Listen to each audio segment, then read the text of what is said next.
Look you lay home to him. Tell this prince have been too broad to bear with, and that your grace hath screened and stood between much heat and him. I'll sconce me even... here. Pray you, be round with him. Mother! Oh, I'll warrant you. Fear me not. Withdraw, I hear him coming.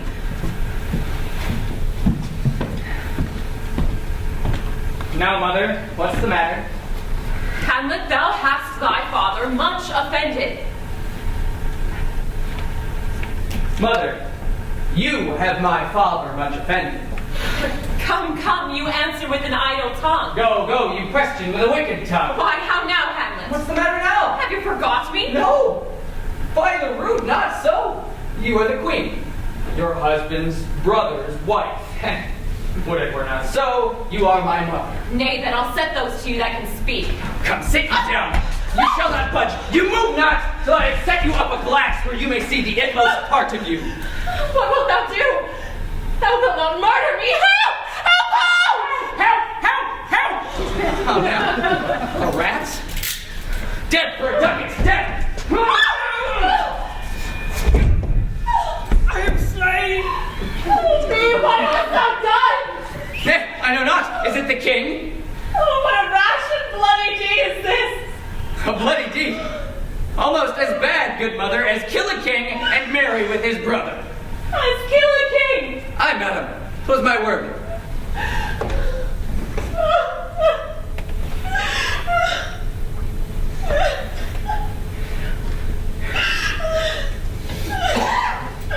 Thou wretched, rash, intruding fool!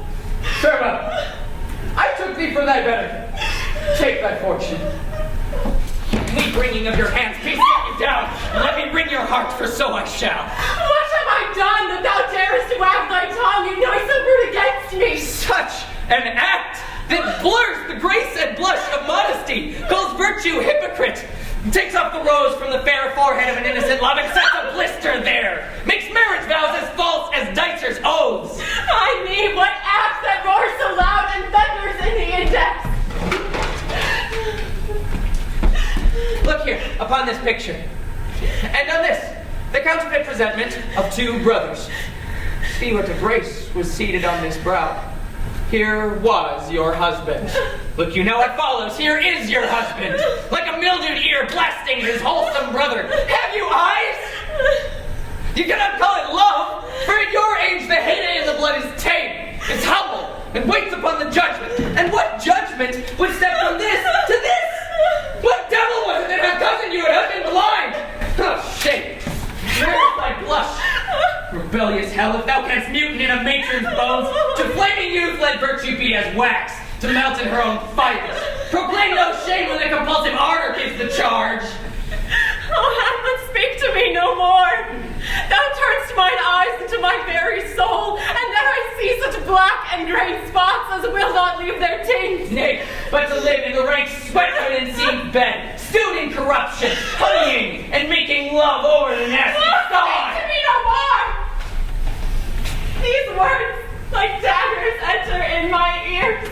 No more, sweet Hamlet. A murderer and a villain, a slave that is the 20th part the tithe of your precedent lord, a vice of kings, a cutpurse of the empire and the rule, that from a shelf the precious diadem stole and put it in his pocket. No more! A king of shreds and patches.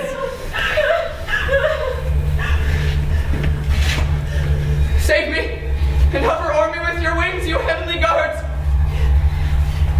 What would your gracious figure? Alas, he's mad. Dost thou not come thy tardy son to chide that lapsed in time and passion lets go the important acting of your dread command? Oh, say. Do not forget this visitation is but to whet thine almost blunted purpose. But look, amazement on thy mother sits. Oh, step between her and her fighting soul. Speak to her, Hamlet.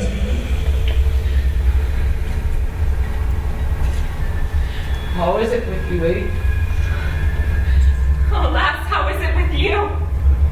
That you do bend your eye on vacancy, and with the incorporeal air do hold discourse.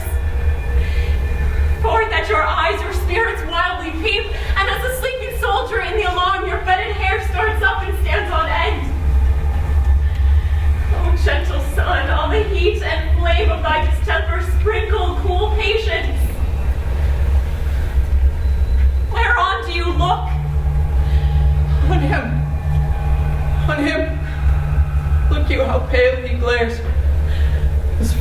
cause conjoined, preaching to stones would make them capable. Do not look upon me unless with this piteous action you convert my stern effects. Then what I have to do will want true color, tears, perchance for blood. To whom do you speak this? You see nothing there? Nothing at all, yet all that is I see. Or did you nothing hear? No, nothing but ourselves. Look you where he goes. My father in his habit as he lived. Look, even now out at the portal. This is the very coinage of your brain. This bodiless creation, ecstasy, is very coming in. Ecstasy? My pulse as yours doth temperately keep time and makes as healthful music. It is not madness that I have uttered. Brother, for love of grace, confess yourself to heaven.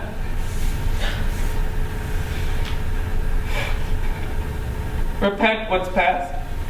Avoid what is to come, and do not spread the compost on the weeds to make them rancor.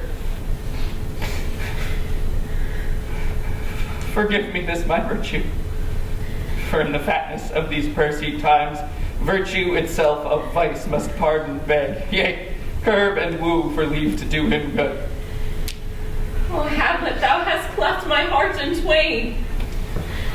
Throw away the worser part of it, and live the purer with the other half. Good night. Go not to mine uncle's bed. Assume a virtue, if you have it not. Refrain tonight, and that may lend a kind of easiness to the next abstinence, the next more easy. For use almost can change the stamp of nature, and either the devil, or throw him out with wondrous potency. Once more, good night. And when you are desirous to be blessed, I'll blessing beg of you. One word more, good lady. I must to England. You know that. Well, alack, I had forgot. 'Tis so concluded on.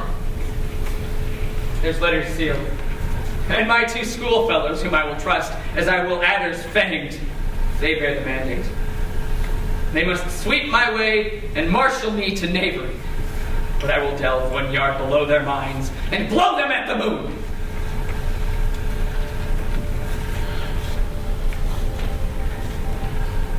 For this same Lord I do repent. But heaven hath pleased it so to punish me with this, and this with me, that I must be their scourge and minister. I will bestow him, and will answer well the death I gave him. So again, good night. I must be cruel only to be kind. And thus bad begins, and worse remains behind. This man shall set me packing. Mother, good night. Indeed, this counselor is now most still, most secret, and most grave, who was in life a foolish, prating knave. Come, sir, to draw toward an end with you. Good night, Mother.